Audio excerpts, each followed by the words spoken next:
Last week एक rumour आई थी कि अगर आपके बैंक में 5 लाख से ज़्यादा पड़े ना तो 5 लाख के ऊपर का अमाउंट रिस्क में है, वो निकलवा लीजिए।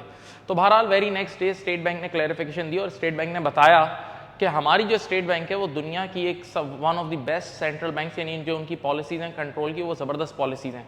और उन्होंने इस बात को समझाई कि 5 लाख तो बस एक लेयर है, यानी अगर कभी कोई बैंक डिसॉल्व होती है तो इमीडिएटली आपको 5 लाख मिल जाएंगे और बाकी पैसा एक प्रोसेस के थ्रू मिलेगा। आइए समझते हैं। देखिए, आज से कुछ सालों पहले स्टेट बैंक ने ये एक इदारा फॉर्म किया था, डिपॉजिट प्रोटेक्शन कॉर्पोरेशन, डीपीसी।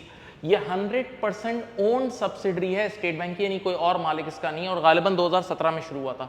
इसके ये 4 मकासद थे। पहला, डिपॉजिट इंश्योरेंस, यानी जो लोगों का पैसा है वो प्रोटेक्टेड रहे, इंश्योर्ड रहे। फाइनेंशियल स्टेबिलिटी, रिस्क मॉनिटरिंग और लिक्विडेशन के वक्त क्या मामला होंगे वो ये इदारा डील करता है। अब इसका प्राइमरी ऑब्जेक्टिव ये था कि भाई जो स्मॉल डिपॉजिटर्स हैं, जिनके छोटे मोटे अमाउंट है ना, उनको प्रोटेक्ट करें।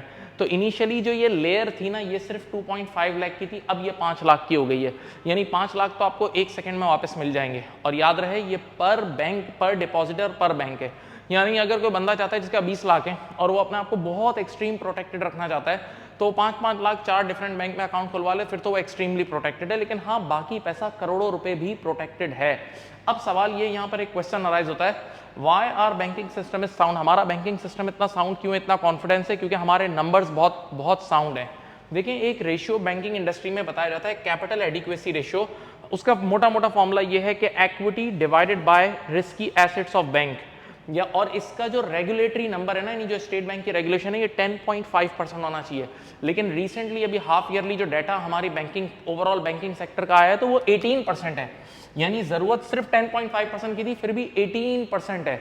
मैं आसान लफ्जों में इसको समझाऊं तो इसका मतलब ये है कि स्टेट बैंक कहती है कि भाई आप रिस्की एसेट में अगर इन्वेस्टमेंट करते हो ना, तो खुद का पैसा भी लगाओ, अपनी इक्विटी भी लगाओ, यानी खुद भी अपना पैरेलल इन्वेस्टमेंट करो।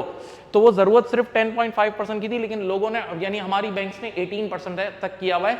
यानी समझ लो, अगर इन परसेंटेजेस को कंपेयर करो तो 75% एक्स्ट्रा किया हुआ है। यानी ये बहुत अच्छा क्वेश्चन है, that means risk free game है। और सुने, जो बैंक के एडवांसेस हैं, यानी एक तरफ से तो बैंक क्या करती है, जरा सुने, बैंक लोन लेती, लोगों से पैसे लेती है और आगे इन्वेस्टमेंट करती है।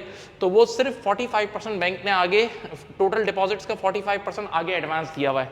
इसी तरह जो बैंक ने इन्वेस्टमेंट्स की हुई, ओवरऑल जो इन्वेस्टमेंट बैंक करती है, वो टोटल डिपॉजिट्स का सिर्फ 80% है। और अब सबसे मजे की बात सुने, आउट ऑफ दीज इन्वेस्टमेंट्स, यानी बैंक्स ने जो टोटल इन्वेस्टमेंट्स की हुई है, उसमें से 90% इन्वेस्टमेंट्स आर लिक्विड इन्वेस्टमेंट्स। यानी अगर कभी सारे डिपॉजिटर्स अचानक से खड़े हो जाएं कि भाई हमारा पैसा वापस करो, तो आगे जो इन्वेस्टमेंट हुई हुई उसमें से 90% लिक्विड इन्वेस्टमेंट है। एक बटन दबाते ही वो सब बिक जाएंगे और लोगों का पैसा वापस कर दिया जाएगा। तो ये कहानी बड़ी सेफ एंड साउंड है। और यहां मैंने तभी एंड में लिखा हुआ है कि हमारा बैंकिंग सिस्टम बहुत स्ट्रांग है। ये 5 लाख की लेयर मैं फिर बोल दूं कि सिर्फ इमीडिएट आपको पैसा मिलेगा, नहीं जब भी अगर कोई बैंक डिसॉल्व होगी, अगर सवाल है कि बैंक डिसॉल्व होगी, तो यही डीसीपी बीच में आएगा, डीपीसी जो है इदारा बीच में आएगा, और ये सबसे पहले तो आपको इमीडिएटली 5 लाख वापस करेगा और बाकी फिर एक डिसोल्यूशन प्रोसेस होगा, उसके थ्रू आपको पैसे मिलेंगे। अल्हम्दुलिल्लाह, आज तक हमारी पाकिस्तान की हिस्ट्री में कभी किसी बैंक ने इस तरह नहीं हुआ कि पैसे खा लिए लोगों के, और हम उम्मीद करते हैं कि आगे भी ऐसा नहीं होगा। तो स्टे काम और इस वीडियो को जरूर शेयर करें। Thank you. अल्लाह।